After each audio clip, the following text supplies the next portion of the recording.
Hey everyone, Mr. DVB here. In today's video, I'm going to be ranking all comic book films released in the year 2022, now that the final one has released. Black Panther: Wakanda Forever is now in theaters. I've seen it, and so with that being said, let's get into this ranking. I'd do anything to save a life, but I don't know what I'm capable of. So coming in 7th place for me is going to be Morbius. I don't really think there was any other choice. This is kind of the laughing stock of comic book movies as of late. That being said, I think it's overhated. I wouldn't say it's an underrated movie, but it's overhated. I think people are just a little too harsh with it, mostly just because of Jared Leto. Like, even prior to the film's release, it was just people crapping on this movie. And I get it, it's funny and everything. The movie is sort of just a giant meme at this point, but I don't think it's quite as bad as some people act like it is. I think it's about the same level of quality as the first Venom, which I also think was a pretty weak movie. There's not a whole lot redeeming to this movie. Its story and everything, it feels very much so like a 2005 comic book film. It doesn't really feel special in any way. Some of the action's kind of cool, I suppose. Like, there's a couple of moments I thought were kind of decent. But ultimately, it's just kind of a slow movie. Not a whole lot happens, and then the third act has some really rough CGI. But it does have that one dancing scene. Nothing will beat that in any comic book movie ever. Have sex, excel. So, Morbius, not a very good movie at all, but it's enjoyable still somehow. I don't know. I give it a 5 out of 10 in my initial review, and I still stick by that rating. I think it is a very mediocre movie. Evade! Moving into 6th place for me is going to be DC League of Super Pets. I feel like most people probably forgot this movie existed. I sort of did. I mean, I didn't initially have plans to go see this movie, but a person I used to work with decided to, so we went and saw it. It was nothing special at all, in my opinion. It's definitely targeted towards kids, which is fine, but it almost felt overly targeted towards kids, where the humor is just so stupid. And it had the potential to be like a really cute, fun movie, but it's just slow most of the time, like awkwardly slow, kind of boring. There's like no music in the background. It just feels very dull. It felt like an episode of a TV show, like of a kid's TV show. It didn't feel like a big budget animated movie or anything like that. So yeah, crappy humor. Also just like some like weird out of place humor, like this one squirrel character who like keeps on dropping swear words, but they bleep them out. I don't really find that funny. I find it just kind of like awkward and annoying. So I don't know. It's kind of a frustrating movie in that sense. There's like only one scene I really liked, which was Ace's backstory. I thought it was kind of sad and it worked well, but otherwise this movie, not a fan of it. I think DC League of Super Pets is a very bland film that exists. Something worth fighting for.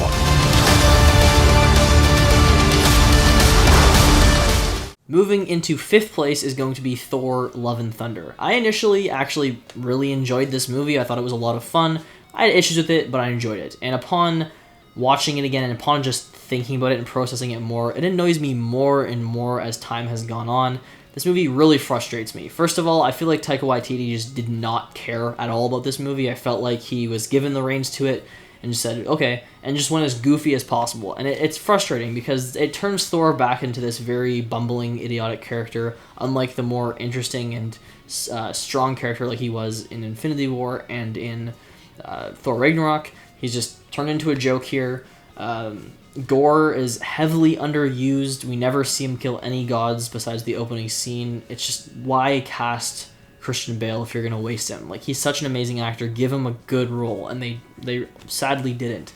The humor is extremely unfunny. It's just very repetitive and stuff. There's a lot of really iffy CGI moments. There's some cool visuals. I think the fight scene on that black and white area where there's like only like electricity and stuff being shown as colors, I thought that was kind of cool. But otherwise, just a frustrating movie. Also, the plot really annoys me. The whole final act with I don't even remember what it's called, the thing where the Eternity makes no sense because you need the Bifrost to unlock it. So did the Asgardians create it? I don't know. Thor just goes there, like he just knows where it is. It's like a legend or whatever, but he just knows where to go. So it's like, why wouldn't they just go there after Infinity War or Endgame to bring back everybody that was snapped? Even if it's a legend, just to try it out. Like, I don't know. Things like that just really frustrate me in the movie. Quick addition that I just thought of as well is the whole scene where Thor gives his powers temporarily to all of the kids. You think this is something that he would do during like the final act in Infinity War, but that's just never brought up ever again. I don't know. Thor: Love and Thunder, the more I think about it, the more I get annoyed by this movie. It's just a very stupid film. You can be the destroyer of this world.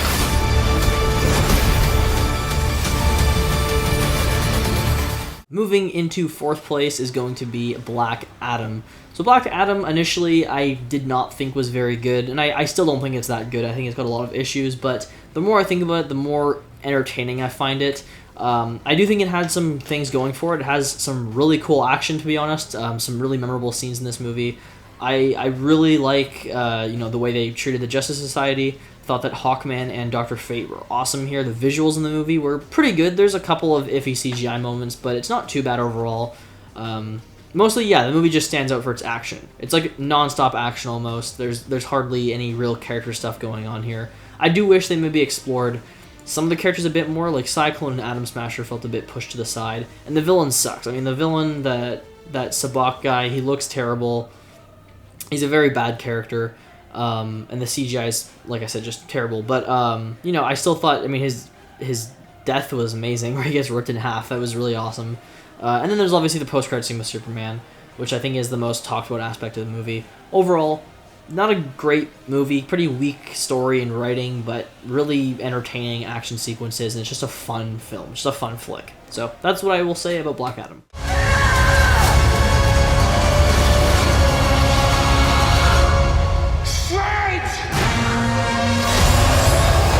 Moving into third place for me is going to be Doctor Strange and the Multiverse of Madness. Now, this is a film that a lot of people consider very disappointing. I think mostly because it didn't have, as many cameos as they were expecting, which wasn't the issue for me. I'm actually kind of glad that wasn't the case. My problem with the movie was just more so Wanda's character, because it didn't really feel like there was any setup for her in this movie. WandaVision also didn't really set her up either. Like, they didn't set her up to be bad. The movie just starts and she's kind of automatically evil, which I didn't like. I felt like there should have been more development there. So it just felt very, much so just being thrown into the mess. And then the rest of the movie, I mean, they really only visit, one or two other universes. It didn't really feel like there was a ton of multiverse stuff in the movie. But, it has good, solid visuals for the most part. I thought the fight sequence with the giant octopus creature at the start was really awesome, actually. That's probably the best fight scene in the movie. The Illuminati was cool. Seeing them all get demolished by Wanda was something that I enjoyed. So there's definitely entertaining moments in the film for sure. I don't think it's bad at all. I think it's a good movie. I just think that Wanda's character and the story, for the most part, just feel kind of weak. But otherwise, still enjoyable, and I still had a lot of fun with it.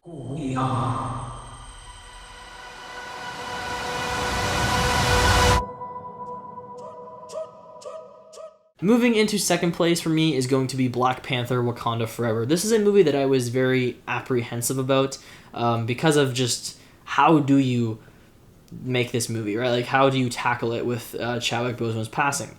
You either recast or you find a way to write his character out. And, I mean, I don't know what I would have done personally, but Marvel made their decision, and I think it mostly works for the, for the most part. There's some issues I have with this film, and they're more so just to do with the third act being kind of messy and chaotic, but purely from a writing and character standpoint, I really appreciated this movie.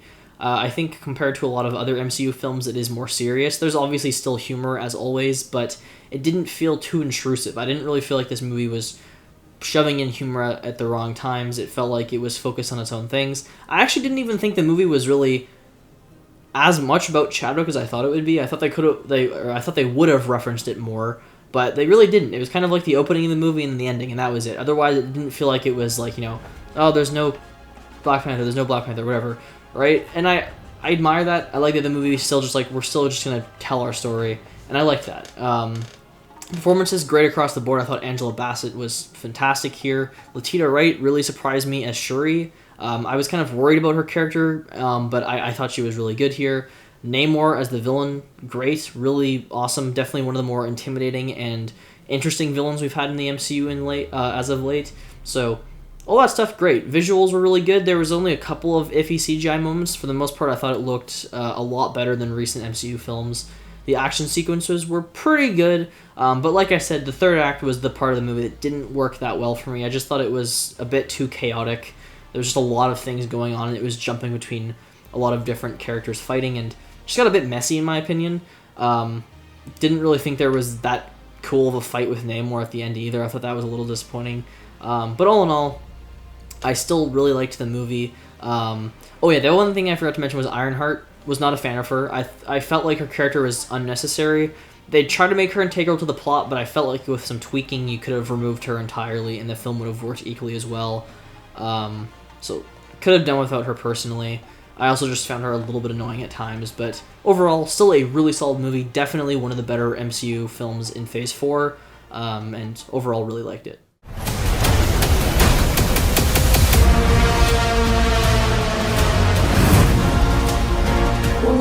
Black. Alright, and finally, coming in first place for me is going to be The Batman. There really is no doubt about this in my opinion. I think this movie was phenomenal to this day. It's still my favorite movie to be released in 2022.